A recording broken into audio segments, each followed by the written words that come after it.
안녕하십니까. 예. 여기까지 오시느라고 수고하셨습니다.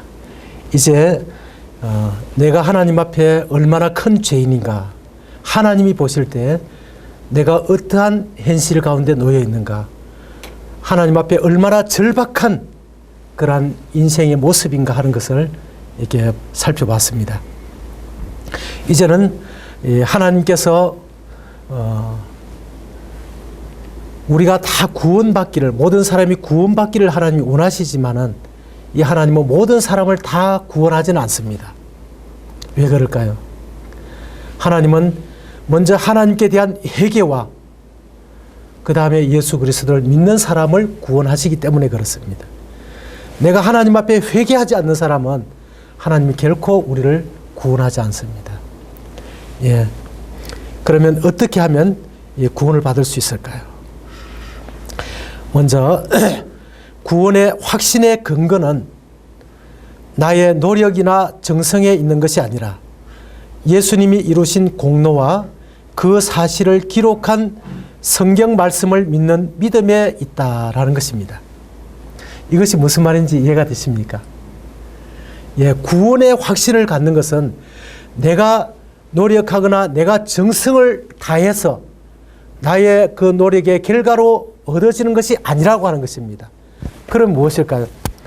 예수님이 이루어 놓으신 그 공로, 그 공로로 인해서 그것을 기록한 말씀, 이 말씀을 믿는 믿음에 있다는 것입니다. 다시 말해서 예수님이 이루신 그 공로를 이 성경에 기록해 놨는데 그 내용을, 그 기록한 말씀을 믿음으로 구원받는다는 것입니다.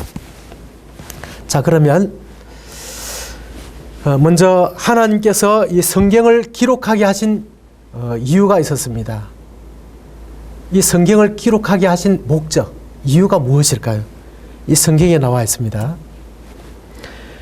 요한복음 20장 31절에 보면 오직 이것을 기록함은, 다시 말해서 이 성경을 기록한 이유는 너희로 예수께서 하나님의 아들 그리스도이심을 믿게 하려 함이요 또 너희로 믿고 그 이름을 힘입어 생명을 얻게 하려 함이니라.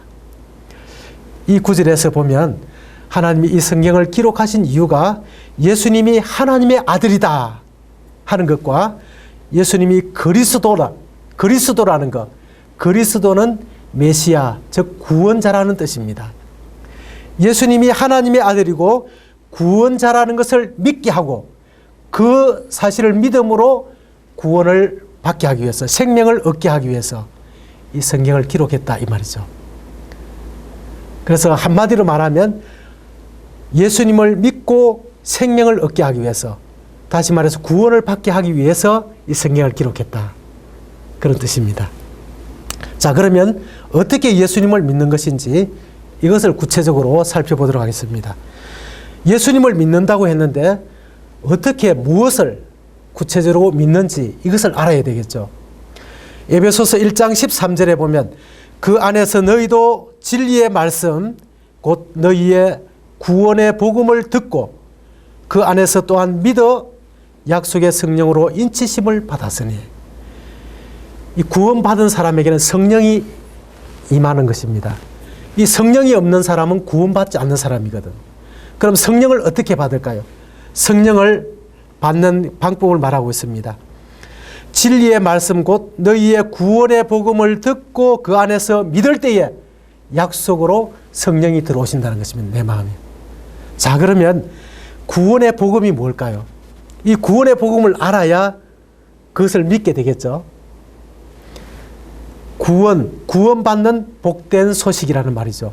복음이라는 것은 기쁜 소리다, 이 뜻입니다. 그러면 구원받는 복된 소식, 이것이 구체적으로 무엇인가를 알아야 되겠죠. 그래야 그것을 믿음으로 내가 성령을 받거든요. 자, 그러면 구원의 복음이란 도대체 무엇일까요? 구원의 복음이라는 것은 죄에서 구원받는 복된 소식, 복된 말씀을 말하고 있습니다. 죄에서 구원받는 이 복된 소식을 구원의 복음이라고 얘기하는 것입니다. 이 구원은 이 죄에서 자기 스스로 이렇게 탈출해 나가는 것이 아니라 누군가에 의해서 이게 건짐을 받는 것이라는 것입니다.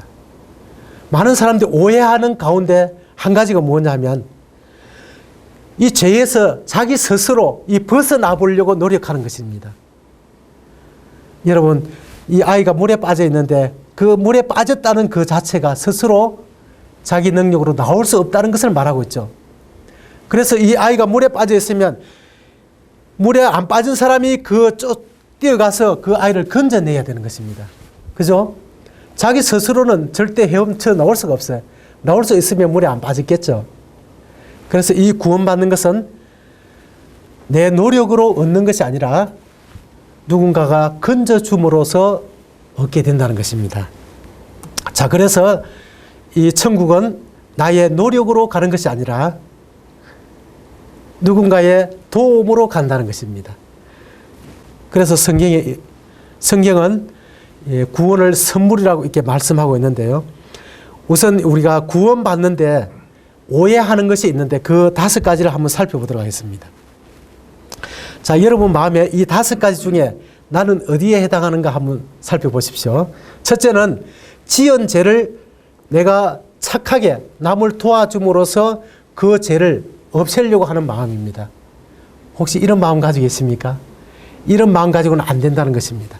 두 번째, 교회 활동을 열심히 하면 된다는 막연한 생각. 내가 열심히 교회 다니면 언젠가는 천국 가겠지, 하나님 보내주겠지 하는 생각. 이것도 아니라는 겁니다.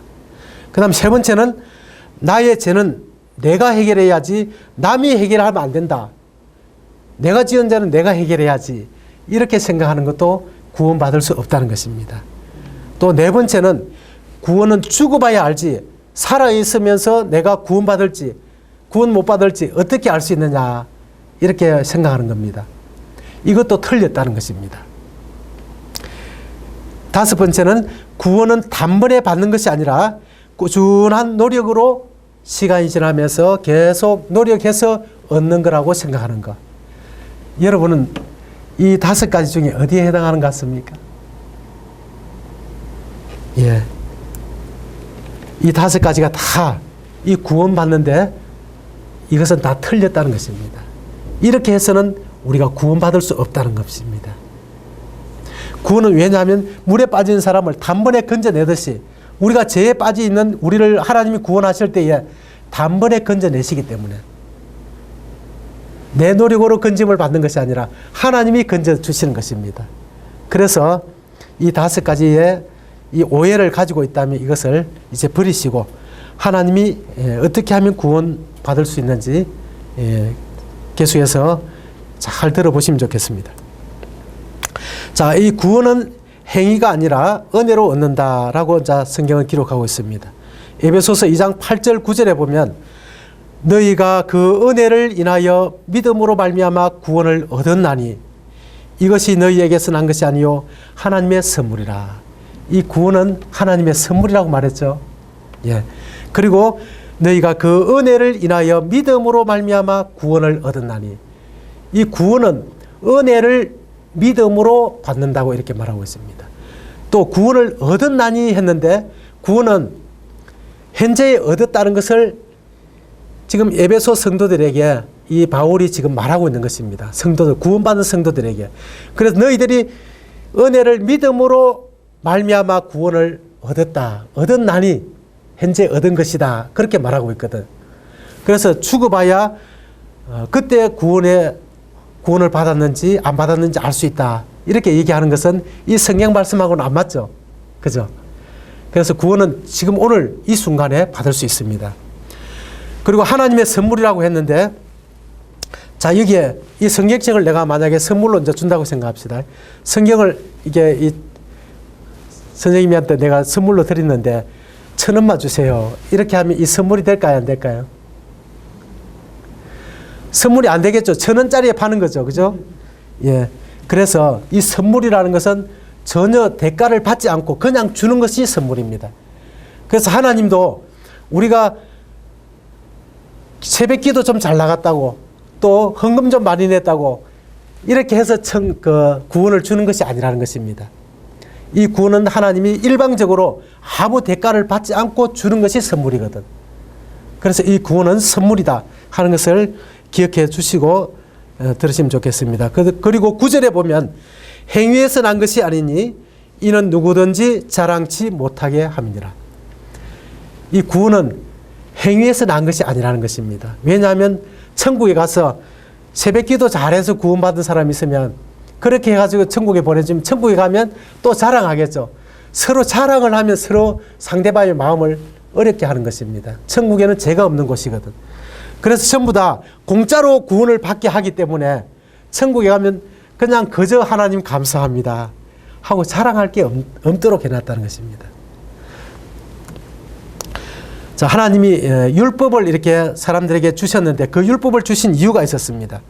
하나님이 율법을 613가지를 이렇게 주셨는데 율법을 주신 두 가지 이유가 있는데 그것이 무엇인지 혹시 아십니까? 자, 성경을 보면 그 이유가 나와 있습니다. 20절에 보면 그러므로 율법의 행위로 그의 앞에 의롭다 하심을 얻을 육체가 없나니 율법으로는 뭘 깨닫는다 했습니까? 율법으로는 무엇을 깨닫는다고 했습니까? 예, 죄를. 하나님이 이 율법을 주신 것은 죄를 깨닫게 하기 위해서 613가지나 되는 이 많은 법률을 하나님이 주신 이유는 그것을 다 지켜서 천국 가라는 것이 아니라 그렇게 많은 것을 하나님이 주심으로 인해서 아, 내가 죄인이구나 하는 것을 깨닫게 하기 위해서 하나님 주셨다는 겁니다. 자, 이제 율법의 한 목적은 죄를 깨닫게 하기 위해서. 그 다음에 두 번째는 무엇일까요?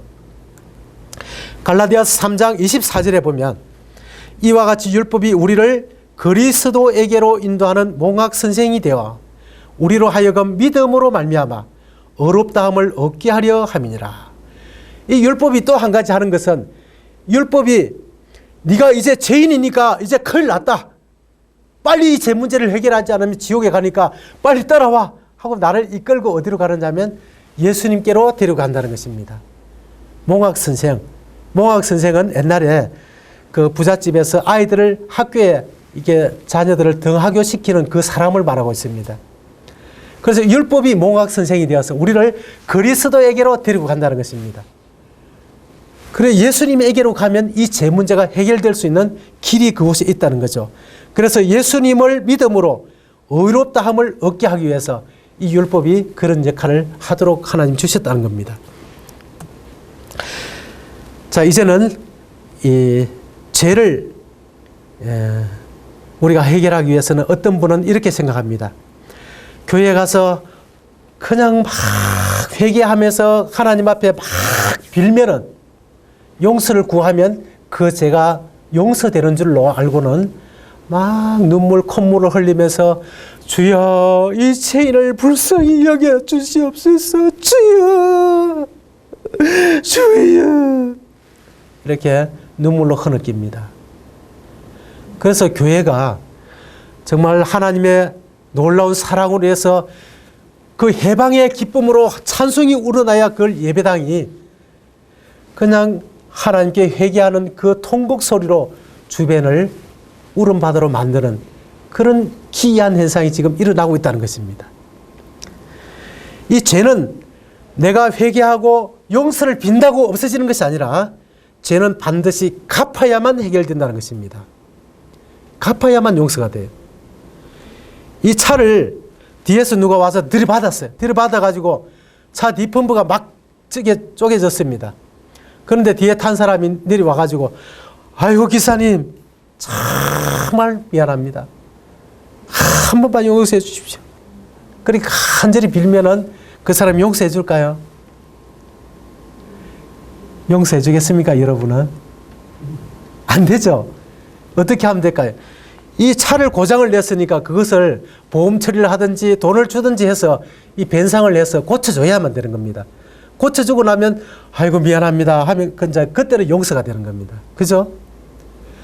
그런데 사람들은 이 세상의 물질적인 이 피해는 그렇게 해서 용서를 받는 법을 알고 있으면서도 이 하나님 앞에 지은 죄는 무조건 그냥 막 용서만 빌면은 이 죄가 없어지는 줄로 착각을 하고 있다는 것입니다.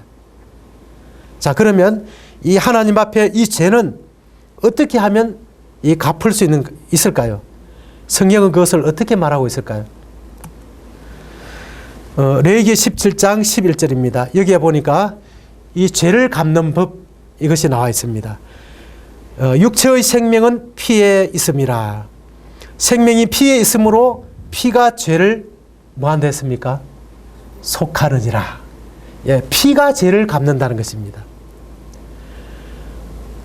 하나님 앞에 지은 이 죄는, 하나님 앞에 가지고 있는 이 죄는 피가 흘려져야 갚아지는 것입니다. 피가 흘려진다는 것은 한 생명의 죽음을 말하고 죽음. 한 목숨이 죽어야만 그 죄가 용서가 된다는 것입니다. 그래서 구약에 있는 사람들은, 이스라엘 사람들은 이 양이나 이 소를 끌고 와서 그 양이나 소 위에 자기가 지은 죄를 소 위에 이렇게 안수하는 것입니다. 이 안수라는 것은 하나님, 이 소가 납니다 하는 뜻을 가지고 있습니다. 그리고 하나님, 이 죄가 이 소에게로 옮겨갔습니다 하는 뜻을 가지고 있어요. 그러면 이 손을 떼면은 이 짐승이 나의 죄를 짊어지고 나의 죄를 갚아주기 위해서 그 짐승이 대신 피를 흘리고 죽어주는데, 이 짐승을 누가 죽이는지 아십니까? 여기에 있는 제사장들은, 이 레위인들이 이 짐승을 죽일 수 있도록 도와줍니다. 그리고는 이 짐승을 끌고 온 죄를 지은 그 본인에게 칼을 쥐어주는 겁니다. 이 칼을 가지고 본인이 그 자기 집에서 끌고 온 죄 없는 그 짐승을 목을 이렇게 찔러서 그 목숨을 끊어서 피를 내서 죽이는 겁니다. 그럼 그 한 마리의 짐승은 죄 없이 주인의 죄를 짊어지고 대신 죽음으로 그 주인의 죄를 갚아주는 겁니다. 그래서 이스라엘 사람들은 죄를 지을 때마다 계속 반복적으로 이 소를 또 양을, 짐승을 끌고 와서 죽인 겁니다. 그런데 이 짐승은 사람하고 이 재물의 가치가 달라서 한 번의 죽음으로 사람의 죄를, 과거와 현재와 미래의 죄까지 완전하게 해결해 줄 수가 없어요. 그래서 이 짐승은 사람이 죄를 한 번 지을 때마다 한 번밖에 죄를 해결하지 못하는 겁니다. 그래서 집에 가서 또 죄를 지으면 그 죄를 깨닫게 될 때에 또 짐승을 끌고 와서 그 짐승을 반복적으로 죽인 것입니다. 그 짐승은 아무 죄 없이 주인의 죄를 짊어지고 죽어준 겁니다. 그래서 하나님은 이 짐승으로는 우리 인간의 죄를 단번에 영원히 해결할 수 없었기 때문에 하나님은 우리의 죄를 단번에 영원히 해결할 수 있는 이 사람은 사람의 죄를 단번에 영원히 해결하기 위해서는 사람과 동일한 재물이 필요하다는 것입니다. 그죠?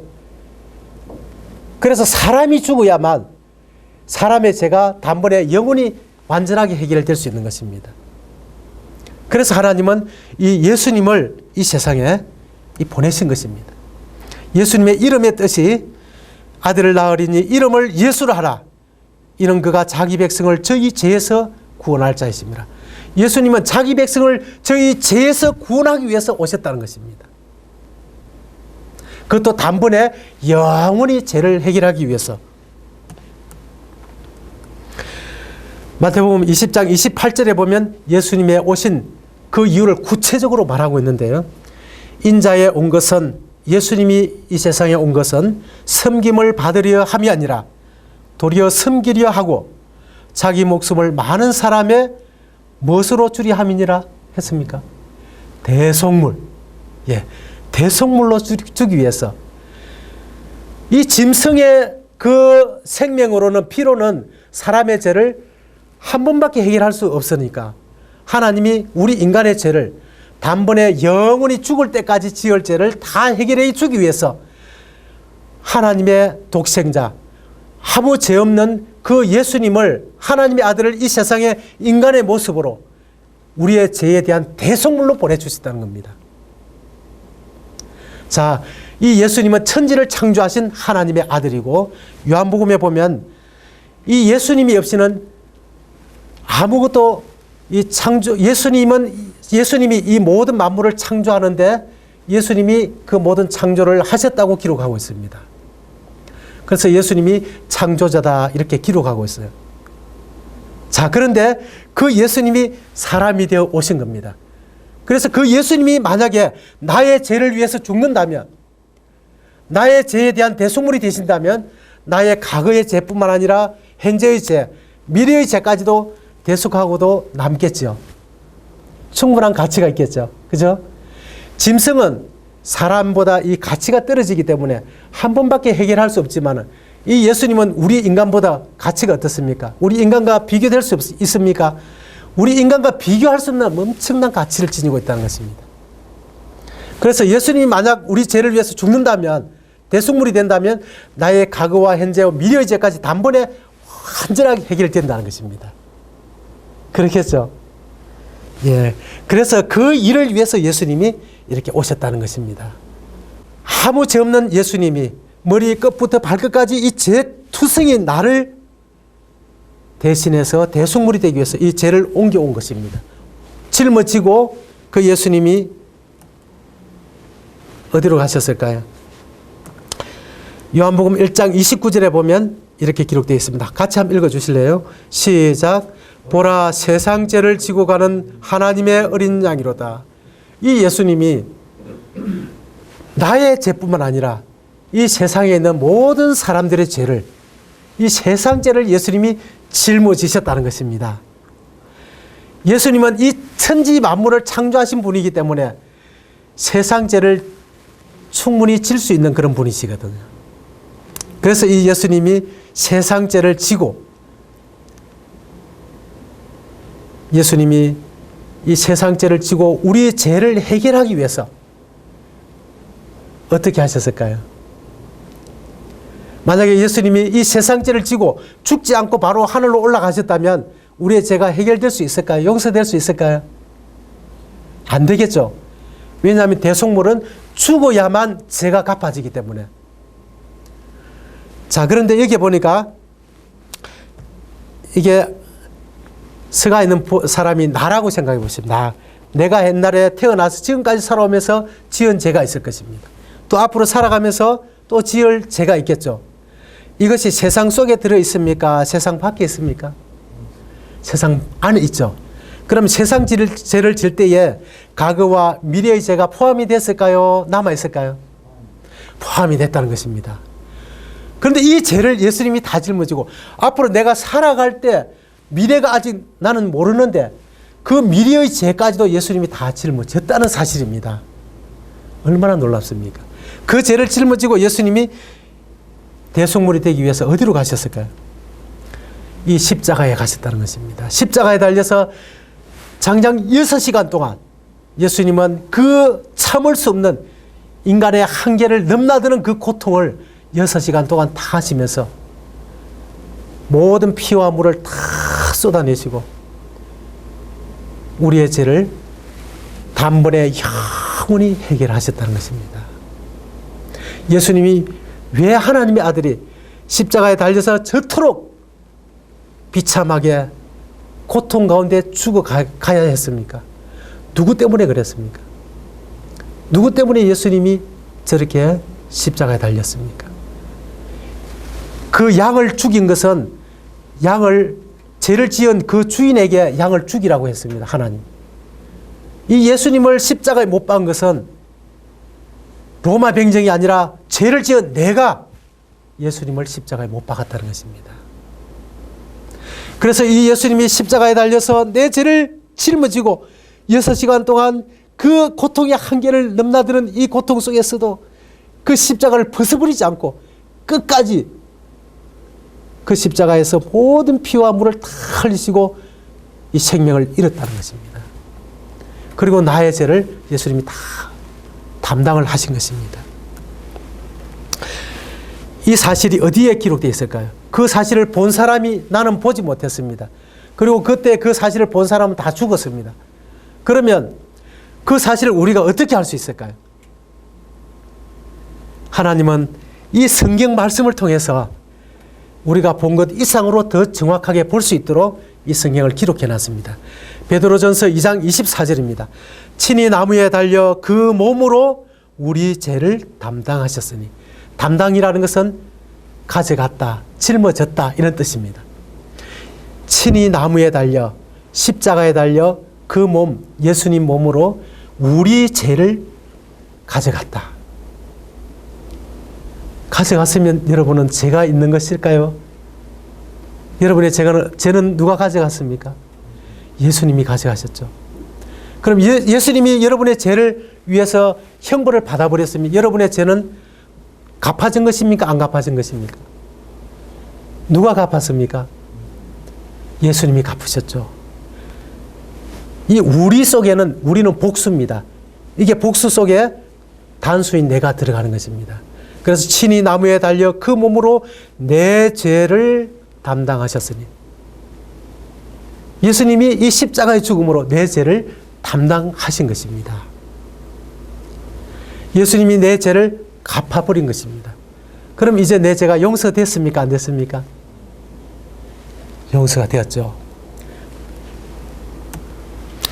히브리서 9장 12절에 보시면 염소와 송아지의 피로 아니하고 오직 자기 피로 영원한 속죄를 이루사 단번에 성소에 들어가셨느니라. 이 염소와 송아지의 피로 아니한 이유가 무엇일까요? 염소와 송아지는 사람보다 가치가 떨어지니까 이 염소와 송아지로는 우리가 앞으로 살아가면서 또 죄를 지을 건데 그 죄까지 해결해 줄 수가 없다는 것입니다. 그래서 예수님이 오셔서 예수님이 단 한 번 죽음으로 우리의 죄를 단번에 영원히 죽을 때까지 지을 죄를 예수님이 속죄를 해버렸다는 것이죠. 그러면 앞으로 여러분이 앞으로 미래에 지을 죄도 예수님이 속죄를 하신 것입니까? 속죄를 하실 것입니까? 우리 앞에 계신 분. 맞습니다. 그것을 어떻게 할 수 있을까요?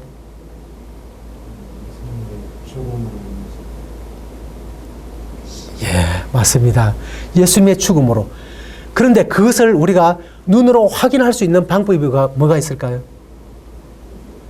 바로 여기에 기록되어 있는 성경 말씀입니다. 아까 제가 구원의 확신의 근거는 나의 노력이나 정성에 있는 것이 아니라 예수님이 이루신 공로에 있고 그 사실을 기록한 말씀을 믿는 믿음에 있다 그랬죠. 그 예수님의 공로, 바로 예수님이 나의 죄를 단번에 영원히 해결해 놓으신 이 공로잖아. 이 공로를 기록한 것이 어디에 있습니까? 저 성경에 기록되어 있잖아요. 이 말씀을 내가 붙드는 것입니다. 이 말씀을 내가 붙들고 있는 한 이 구원의 문제는 영원히 흔들리지 않는 것입니다. 자, 이 말씀에 의하면 예수님이 나의 죄를 단번에 성소에 들어가셨다 했는데 이 단번이라는 것은 단 한 번이라고 하는 뜻입니다.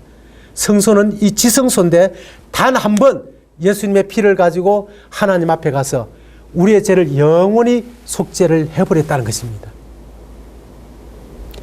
영원한 속죄라는 것은 과거와 현재와 미래가 그 영혼 속에 다 들어가 있잖아요. 그죠? 그래서 내가 앞으로 살아가면서 짓는 그 죄마저도 예수님이 다 해결해 놓으셨다는 사실. 그 사실이 이 성경의 복음이라는 것입니다. 그런데 많은 사람들이 예수님을 믿어도 믿는 순간까지 죄는 담당하셨는데 앞으로 지을 죄는 내가 회개를 하고 사함을 받아야 된다 생각하는 겁니다. 그렇다면 예수님이 반만 십자가에서 내 죄를 해결해 놓으셨고 앞으로 살아가면서 짓는 죄는 내가 해결해야 된다는 결론이 나오죠. 그것은 내 생각이라는 것입니다. 이 성경은 하나님은 단번에 영원한 속죄를 이루었다라고 말하고 있죠. 누구의 생각이 옳습니까? 누구의 말이 옳습니까? 성경의 말씀이 옳죠. 예, 정말 이 사실을 여러분이 이 시간 기억하고 영원한 속죄를 이루어 주신 자기 생명을 버려서 영원한 속죄를 이루어 주신 그 예수님, 그 예수님을 기억해 보십시오. 예수님, 그 예수님을 생각할 때에 예수님의 그 십자가의 죽음으로 나의 모든 죄를 예수님이 다 용서하셨다는 것입니다. 이 십자가의 대속으로 인해서 여러분 마음에 예수님에 대해서 고마운 마음이 일어납니까? 고마운 마음이 있습니까? 예.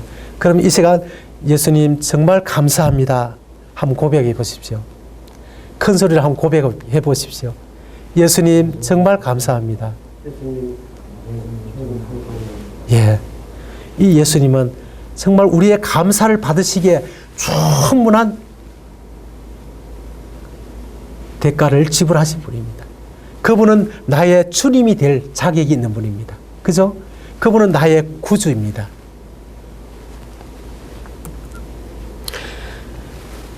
찬송에 보면 나 같은 죄인 살리신 405장 찬송이죠. 나 같은 죄인 살리신 주 은혜 놀라워 잃었던 생명 찾았고 광명을 얻었네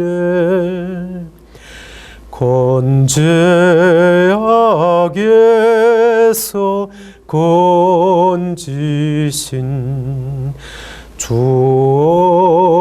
은혜고 놀라워 나 처음 믿은 그 시간 귀하고 귀하다. 예, 이 존 뉴턴이라는 사람도 이 하나님의 은혜를, 이 십자가의 도를 깨닫고 나니까 이런 놀라운 찬송을 고백했습니다. 여러분도 동일한 이러한 고백을 하나님이 오늘 이 시간 여러분에게 주셨습니다. 예수님이 이 십자가에 이렇게 달리시고 요한복음 10장 30절에 이렇게 말씀을 하셨습니다. 달리시면서 마지막에 운명하시기 직전에 이렇게 말씀하셨습니다. 예수께서 신포도주를 받으신 후 가라사대 다 이루었다 하시고 머리를 숙이시고 영원히 돌아가시니라. 여기에 보니까 다 이루었다라고 외치셨어요. 다 이루었다는 말이 무슨 뜻일까요? 무슨 뜻일까요? 예수님이 왜 다 이루었다고 말씀하셨을까요? 왜 그렇다고 생각하십니까? 무엇을 다 이루었다고? 우리 죄를 대신해가지고 십자가에 죽음으로 해서 우리 죄를 대신하고 해서 자기가 죽어서 예수님께서 예, 아주 정확하게 말씀하셨습니다. 예수님이 십자가 위에서 우리의 죄, 여러분이 여기 앉아있는 여러분의 죄를 단번에 영원히 해결하기 위해서 영원한 속죄를 드리기 위해서 오셨는데 그 일을 다 마쳤다. 이제 다 이루었다. 이 뜻이잖아요. 지불 완료되었다. 모든 것이 이제 다 해결됐다. 다 갚았다. 이런 뜻이거든. 그러면 내가 이제 천국 가기 위해서 이 죄를 해결하기 위해서 내가 또 다시 다른 것을 해야 될 게 있을까요? 또 남아있는 게 있을까요? 예수님은 다 갚았다고 얘기했죠. 다 갚았기 때문에 예수님 정말 감사합니다. 그래서 내가 구원받았다, 거듭났다, 영생을 얻었다 말할 수 있는 것입니다. 예수님이 만약에 나의 죄를 다 갚지 않았다면 내가 어떻게 구원받았다고 말할 수 있겠어요? 내가 어떻게 영생을 얻었다고 말할 수 있겠습니까? 내가 어떻게 천국 갈 수 있다고 말할 수 있겠어요? 내가 살아가면서 또 거짓말도 하고 또 나쁜 생각도 하고 이렇게 하는데, 그죠? 그런데 놀랍게 하나님이, 예수님이 다 갚았다 하고 선언을 하신 것입니다. 그래서 이 예수님 때문에, 이 예수님의 공로 때문에 나는 이제 죄가 없는, 이런 죄가 없는 의로운 사람이 된 것입니다.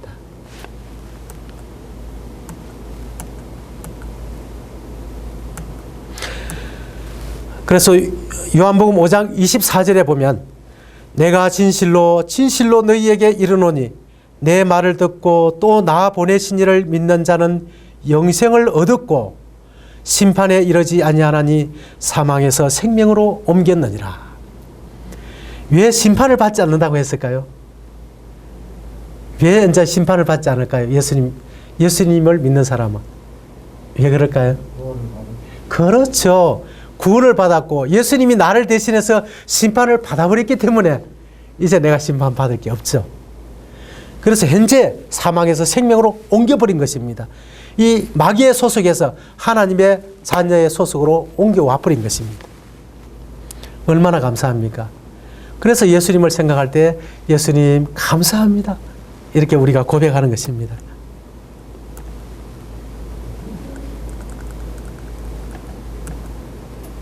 그래서 이제 나의 신분은 죄인일까요? 아니면 의인일까요? 우리 여기 계신 분은 신분이 의인입니까? 죄인입니까? 의인입니까? 의인이라고 얘기하면 좀 그렇고. 여기 계신 분은? 잘 모르겠습니까? 예. 죄가 있는 사람은 죄인이죠. 죄가 없는 사람은 뭡니까? 의인이죠. 예. 그러면 예수님이 영원한 속죄를 이루어 주신 것이 사실입니까? 거짓입니까? 예. 그러면 우리 여기 있는 선생님은 죄는 예수님이 해결했습니까? 남아 있습니까? 그러면 죄가 없는 사람은 해결했으면 나는 죄가 없는 사람이죠. 없는 사람은 의인이라고 하는 것입니다. 죄가 있는 사람은 죄인이고 죄가 없는 사람은 의인인 거예요, 그냥. 그래서 내가 죄를 하나도 안 짓고 살아간다는 것이 아니고 예수님 때문에 내 신분이 예수님 때문에 옛날에 지옥 갈 죄인이었는데 예수님 때문에 의인으로 옮겨와 버렸다는 겁니다. 의인이 돼 버렸다는 거예요, 그냥. 신분이 예수님 때문에. 그러니까 할렐루야 이렇게 소리를 외칠 수 있는 것입니다. 저는 의인입니다. 그렇다고 제가 뭐 나쁜 생각을 안 하느냐? 그게 아니거든. 예수님 때문에 의인이 된 것입니다. 그래서 나는 당신이 어떻게 아무리 목사님이지만은 목회를 하지만은 뭐 나쁜 생각도 안 합니까? 물론 나쁜 생각도 합니다. 그렇지만은 예수님이 그 죄까지도 다 갚아주셨기 때문에 예수님 때문에 나는 의인입니다. 이렇게 당당히 외치는 겁니다. 자, 여기 성경에 보면 이렇게 기록하고 있습니다. 모든 사람이 죄를 범하였음에 하나님의 영광에 이르지 못하더니 그리스도 예수 우리 주 안에 있는 구속으로 말미암아 하나님의 은혜로 값없이 의롭다 하심을 얻은 자 되었느니라. 하나님의 은혜로 값없이 의롭다 하심을 얻은 자 되었느니라 했는데 이것은 된 것입니까? 앞으로 될 것입니까? 되었느니라 했는데 앞으로 될 것입니까? 아니면 된 것입니까? 된 것입니다. 그렇죠. 그러면 의인입니까? 죄인입니까? 의인이죠. 예, 그래서 예수님 때문에 내가 의인이라고 내가 다른 사람에게 간증할 때에 예수님께 영광이 되는 것입니다. 그런데 내가 예수님을 믿는다 하면서 나 죄인이죠. 아직도 뭐 죄인이죠. 이렇게 했을 때 예수님이 그 얘기를 듣는다면 어떤 마음이 들까요? 기분 좋을까요? 안 좋을까요? 나는 너를 위해서 생명까지 버려줬는데 지금 무슨 소리 하느냐 그렇게 하겠죠. 그죠? 예, 그래서 이 예수님을 이제 예수님 때문에 의인이 됐기 때문에 예수님을 내 마음에 주님으로 이제 모시고 살아가는 것입니다. 그분의 뜻대로. 네, 이상으로 드리겠습니다.